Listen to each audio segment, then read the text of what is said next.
नमस्कार, आप देख रहे हैं विशेष। आपके साथ मैं हूं सईद अंसारी। स्वागत है आपका। हम विशेष की शुरुआत करें उससे पहले एक बड़ी खबर आ रही है। कनाडा से भारतीय उच्चायुक्त को वापस बुलाने का हमारी सरकार ने निर्णय कर लिया है और विदेश मंत्रालय ने राजदूत को तलब भी किया है और ये कहा कि अब आप वापस आ जाइए। बेबुनियाद आरोप के बाद राजदूत को तलब किया गया है। निज्जर के मामले में, आतंकवादी निज्जर के मामले में ये निर्णय, कड़ा निर्णय भारत सरकार ने लिया है। मिलन शर्मा हमारी संवाददाता हमारे साथ हैं। मिलन, क्या हुआ था, क्या इन्होंने बयान दे दिया था जिसके बाद ये सख्त निर्णय लेना पड़ा? देखिए सही, भारत की तरफ से बहुत सख्त और कड़ा कदम इस वक्त दिखाई दे रहा है क्योंकि कैनेडियन चार्ज अफेयर को भारत सरकार ने तलब किया था और ये 20 मिनट जो मीटिंग चली है शाम की, वो इसके बाद चली है क्योंकि कनाडा सरकार का कहना है कि वो हमारे डिप्लोमैट्स को पर्सन ऑफ इंटरेस्ट बनाकर निज्जर इन्वेस्टिगेशन में उनसे पूछताछ करना चाहते थे। ये भारत को बिल्कुल भी मंजूर नहीं था और उन्होंने बताया कि कोई सबूत कनाडा गवर्नमेंट के पास नहीं है जिस तरीके से हमारे डिप्लोमैट के साथ बिहेव किया जा रहा है। और बहुत कड़े शब्दों में भारत पहले ही कह चुका था कि हम इस बात की निंदा करते हैं। शाम की इस मीटिंग के बाद ये बहुत बड़ा डेवलपमेंट है। हम कह सकते हैं कि भारत और कनाडा के बीच में तनातनी बन गई है और एक तरीके से जो डिप्लोमेटिक रिलेशन है दोनों के देशों के बीच में, वो बुरी तरीके से इस वक्त टूट चुके हैं क्योंकि भारत ने ऐलान कर दिया है कि हम अपने राजदूत जो हाई कमीशन के हैं उन्हें वापस बुला रहे हैं। ये बेसलेस एलिगेशन जो कनाडा सरकार उन पे लगा रही है वो बिल्कुल भी भारत सरकार एक्सेप्ट करने को मंजूर नहीं कर रही है उसको। मिलन, कनाडा और भारत के जो रिश्ते हैं वो निज्जर को लेकर किस तरह से लगातार खराब हो रहे हैं? देखिए, निज्जर के मामले में क्योंकि ये खालिस्तानी सेपरेटिस्ट टेररिस्ट जो हैं इनकी मौत हुई थी, उसके बाद से कैनेडियन प्रधानमंत्री जो है जस्टिन ट्रूडो लगातार कहते रहे कि इसमें भारत का हाथ है, जिस पर भारत कड़ी निंदा करता रहा और उन्होंने कनाडा सरकार से ये भी कहा कि आपके पास सबूत क्या है ऐसे बेबुनियाद आरोप लगाने के लिए। उस पर कनाडा सरकार का कभी कोई साफ बयान सामने नहीं आया और तब से लेके अब तक जो है भारत और कनाडा के बीच में कई ऐसी चीजें हुई जिससे रिश्ते खराब होते चले गए। हाल ही में आसियान समिट में भी ये कहा गया कि जस्टिन ट्रूडो ने प्रधानमंत्री से इस बात का जिक्र किया था सिक्योरिटी को लेकर, लेकिन भारत की तरफ से उस पर भी कड़ी निंदा आई थी कि ऐसी कोई बातचीत नहीं की गई थी।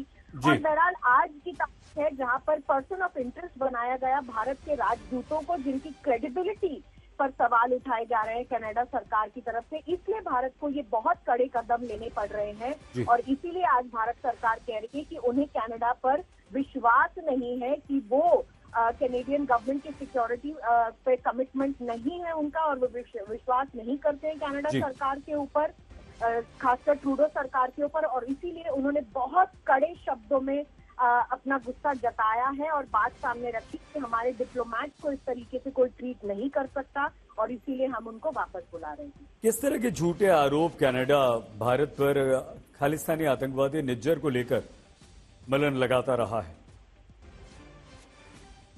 देखिए, निज्जर की जो मौत हुई थी उसके बाद से ही कनाडा सरकार, आप जानते हैं कि ट्रूडो ने उनकी खुद की पार्लियामेंट में ये कहा था कि हमारे पास कुछ ऐसे इंटेलिजेंस है जो भारत की इन्वॉल्वमेंट की तरफ इशारा करते हैं। तब से लेके अब तक भारत लगातार कनाडा सरकार से सबूत देने की बात कर रही है कि अगर वाकई में उनके पास कोई सबूत है तो वो कंट्री से शेयर करें, लेकिन कनाडा सरकार ने ऐसे कोई भी सबूत शेयर नहीं किया है। इससे सीधा सीधा जो आज भारत सरकार का स्टेटमेंट था वो यही बताता है कि कनाडा की सरकार इस वक्त खालिस्तानी सेपरेटिस्ट लोगों के साथ अपनी सरकार चला रही है और वो वहां पर राजनीतिक वोट बैंक का फायदा लेना चाह रही है और इसीलिए इस मामले में भारत की जो छवि है दुनिया भर में उसको खराब करने पर लगी हुई है। ये कड़े शब्द जो है मैं आपको बता रही हूँ, ये मिनिस्ट्री ऑफ एक्सटर्नल अफेयर्स के स्टेटमेंट में बाकायदा लिखे हुए हैं और इसी कारण आज जो शाम को मीटिंग हुई है जिसमें तलब किया गया था कनाडा के चार्ज अफेयर को, उनको कड़े शब्दों में बता दिया गया कि तब से लेकर अब तक आप नहीं बदले हैं, आपकी तरफ से कोई सबूत नहीं आ रहा है और भारत की छवि आप लगातार खराब कर रहे हैं। जब से निज्जर की मौत हुई है तब से लेकर अब तक और आप अपनी धरती पे यानी कि कनाडा की धरती पे खालिस्तानी जो सपोर्टर है या खालिस्तानी सिंपथाइजर्स है उनके सपोर्ट से आप रह रहे हैं, जो भारत में तरह तरीके के प्रॉब्लम्स क्रिएट करते हैं और आपका कमिटमेंट नहीं है भारत की सुरक्षा की तरफ, इसलिए हम भी आप पर विश्वास नहीं करते हुए इस वक्त ये एक्सट्रीम कदम जो है उठा रहे हैं। सही, इस मामले में भारत और कनाडा कई सारे निर्णय ले चुके हैं और भारत ने बहुत ही सख्त अभी मिलन ये रुख अपनाया है। आपको लगता है कि ये भारत और कनाडा के रिश्ते खराब होने की दिशा में एक बहुत बहुत खतरनाक कदम है, बड़ा कदम है, और भारत का ये कड़ा कदम किस तरह से कनाडा को बैकफुट पर ले जाएगा? बिल्कुल, देखिए, क्योंकि भारत की तरफ से हमेशा ये मैसेज रहा है, ये संदेश रहा है कि हम कभी भी किसी भी देश से अपने डिप्लोमेटिक रिलेशंस उस हद तक खराब नहीं करते हैं। लेकिन क्योंकि आप देख रहे हैं कि जिस तरीके से खालिस्तान को लेकर चाहे वो पन्नून हो या तमाम लोग हो, वो हमेशा नारे लगाते हैं और भारत के खिलाफ ये नारे लगते हैं, भारत में डिस्टर्बेंस करने की जो कोशिश की जाती है, उस पर भारत सरकार ने कई बारी कनाडा सरकार से दरख्वास्त की कि आप इस बात पर एक्शन लें, आप इस बात को बढ़ावा ना दें, क्योंकि वहाँ की सरकारें जो हैं खालिस्तानी सपोर्टर्स के सपोर्ट से वहाँ पर सरकार चला रहे, खासकर अगर ट्रूडो सरकार की बात करें।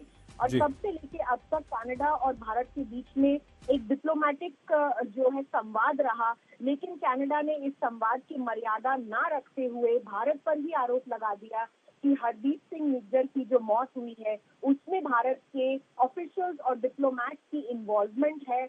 अब मामला यहाँ तक आ गया कि वो हमारे जो संजय वर्मा जैसे डिप्लोमैट हैं, जो बाकी देशों के राजदूत भी रहे हैं, वियतनाम में उन्होंने सर्व किया, तुर्की में सर्व किया, वहां पर जापान में भी सर्व किया, उनकी छवि पर भी अब वो दाग लगा रहे हैं। तो ये कन्विंस कर दिया गया है अब ट्रूडो सरकार को कि भारत अपने तरफ से पीछे हटने वाला नहीं है, हम अपने डिप्लोमेट की छवि खराब नहीं करेंगे और आप चाहे कैसे भी बयान देते रहे अपने फायदे के लिए, हम भारत में एक्सट्रीमिज्म, वायलेंस और सेपरेटिज्म जो भारत में प्रमोट किया जा रहा है ट्रूडो सरकार की सपोर्ट की तरफ से, उस पर बिल्कुल भी हम बर्दाश्त नहीं करेंगे।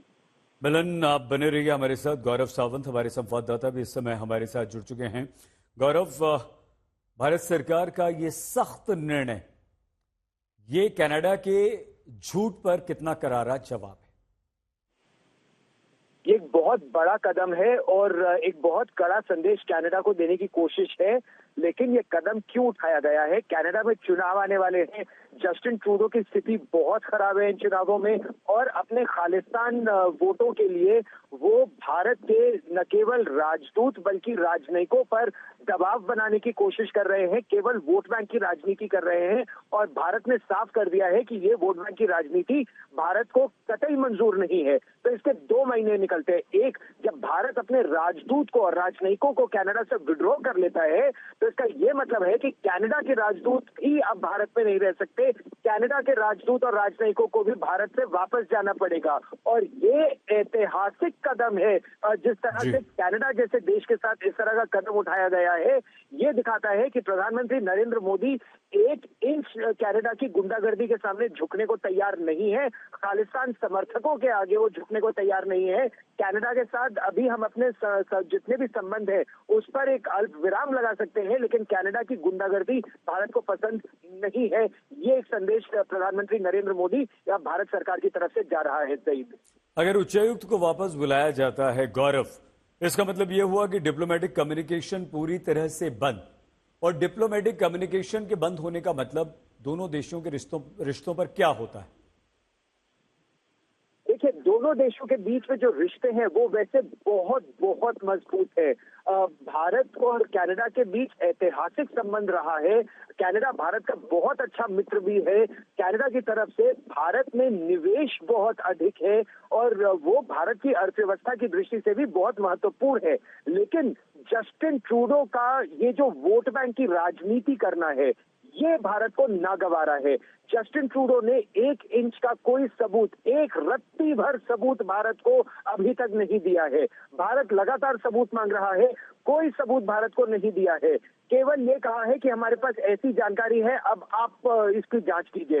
अरे अगर कोई इंसिडेंट कनाडा में हुआ है तो जांच उसकी कनाडा में होगी, कनाडा में जांच के आधार पर वो भारत को तथ्य देंगे। उन्होंने भारत को कोई तथ्य नहीं दिया है और अब यहाँ तक कह दिया है कि भारत के राजदूत उनके लिए एक गौरव, हम यहाँ पर रोक रहे हैं, हम आगे और बात आपसे करेंगे। समीर कौशल जी सीधे कनाडा से हमारे साथ जुड़ चुके हैं, बहुत धन्यवाद समीर जी। समीर जी, इस भारत सरकार के इस निर्णय को आप कैसे देखते हैं? मुझे लगता है कि ये एक बहुत खास तौर से इंडो कनेडियन डायस्पोरा के लिए एक बहुत मैं कहूंगा कि दुखद ये एक खबर होगी जब आज सुबह कनाडा के लोगों को इस बात के बारे में पता लगेगा कि भारत ने इतना सख्त रवैया जो ये अपनाया है। हालांकि ये लग रहा था कि जिस तरह से दोनों देशों के रिश्ते जो हैं वो पिछले साल से ही खटास में चल रहे थे और खास तौर से अभी भी जब एशियन समिट के दौरान जस्टिन ट्रूडो से जब यहाँ के मीडिया ने पूछा कि क्या उनकी भारत के प्रधानमंत्री नरेंद्र मोदी से बातचीत हुई है उस पर, और जो कनाडा के हमारे जो फॉरेन अफेयर मिनिस्टर हैं मेलानी जोली, उनके द्वारा जिस तरह से मीडिया में बयान दिए गए, किसी तरह का साफ तौर से ऐसा ना दिखना कि दोनों मुल्कों के रिश्तों को बेहतर बनाने की ओर कार्य किया जा रहा है। और खास तौर से जिस तरह से जो डिप्लोमेट्स हैं उनकी सिक्योरिटी को लेकर बात तो की जा रही है, लेकिन freedom of expression, freedom of speech के नाम पर जिस तरह से उनको निशाने पर रखा जा रहा है, और खास तौर से दशहरा वाले दिन जिस तरह से एक अनडिस्क्लोज्ड लोकेशन पर जो पुतला फूका गया और कुछ वीडियोस ऐसे आए जिसमें ये दिखाया गया कि जो भारत के राजदूत उनकी एक तस्वीर पर कुछ निशाने जो लगाए गए, मेरे ख्याल से ये उनकी जो जान है या उनका जो एक किस्म से एक जो वियना कन्वेंशन के तहत जिस तरह की सिक्योरिटी उनको मिलनी चाहिए, उसकी एक मौकरी, उसका एक मजाक जिस तरह से बनाया जा रहा था। तो भारत का ये स्टैंड जो है आज, मेरे को लगता है कि इंडो कैनेडियन डायस्पोरा जो कि दोनों देशों के रिश्तों को चाहता था कि सही हो जाए, उनके लिए ये दुखदाई खबर है। लेकिन एक वर्ग आज इस बात से काफी खुश होगा क्योंकि वो चाहते ही थे कि भारत के कनाडा के साथ और कनाडा के भारत के साथ जो रिश्ते हैं वो इस मुकाम पर आ जाएं। समीर जी, भारत के इस गुस्से के बाद कनाडा आपको बैकफुट पर जाता हुआ दिखाई देता है? देखिए, ये बहुत आपने जो सवाल पूछा, ये डेफिनेटली बहुत मुश्किल एक हो जाएगा कनाडा के लिए, क्योंकि डिप्लोमेटिक रिलेशन की बात करनी, और खास तौर से आज जब हम बात कर रहे हैं तो आने वाले 6 दिन में जो कनाडा के जो सबसे जिसको कहें कि उन्नत प्रोविंस या वेस्टर्न कोस्ट का प्रोविंस है ब्रिटिश कोलंबिया, उसके इलेक्शन है। इसके इलेक्शन में इसकी बात होगी और 2025 में अक्टूबर में 2025 में जो कनाडा के फेडरल इलेक्शंस हैं वो भी, उनकी डेट भी निर्धारित है। हालांकि हो सकता है कि वो इलेक्शन जल्दी हो जाए। एक मैं आपको और बात बता दूं कि कनाडा में जो लिबरल गवर्नमेंट है जो भी रन कर रही है, जिसके लीडर जस्टिन ट्रूडो हैं, उनकी पार्टी में ही अंदर खाते एक बगावत चल रही है जस्टिन ट्रूडो के खिलाफ कि जस्टिन ट्रूडो को 30 के करीब एमपीज ऐसे हैं जिनका भी नाम सामने नहीं आ रहा, जो जस्टिन ट्रूडो को बतौर लीडर हटाने की कवायद में लगे हुए हैं। तो कहीं ना कहीं पिछली बार भी जब ये फॉरेन इंटरफेरेंस के विदेशी दखलंदाजी का मामला था, तब जस्टिन ट्रूडो ने हाउस ऑफ कॉमन्स में खड़े होकर हरदीप सिंह निज्जर के कत्ल मामले में भारत की सरकार पर ये दोष लगाए थे, जिसका कभी उन्होंने सबूत नहीं दिया। और अब भी ऐसा ही लग रहा है कि जब उनकी सरकार या उनकी लीडरशिप को कोई खतरा आता है तो इस तरह की बात की जाती है। डेफिनेटली बैकफुट पे जाएंगे, लेकिन ये देखना होगा कि बाकी पार्टियां किस तरह से रिएक्ट करती हैं, ये देखना होगा कि इंडो कैनेडियन डायस्पोरा किस तरह से रिएक्ट करता है, और खास तौर से ये देखना होगा, ये केवल इंडो कैनेडियन डायस्पोरा की बात नहीं है, ये और बहुत सारे मुल्क हैं इस दौर में जब 2 जंगें चल रही हैं और कनाडा की। जी समीर जी, बहुत धन्यवाद इस बातचीत के लिए, जानकारी के लिए। हम आपसे और बात करेंगे। तो कनाडा से निज्जर के मामले पर नाराज भारत ने एक सख्त निर्णय लिया है, अपने उच्चायुक्त राजनयिकों को वापस बुलाने का ये निर्णय। इस बुलेटिन में फिलहाल इतना ही। आप प्लीज अपना बहुत ख्याल रखिए, देखते रहिए आज तक।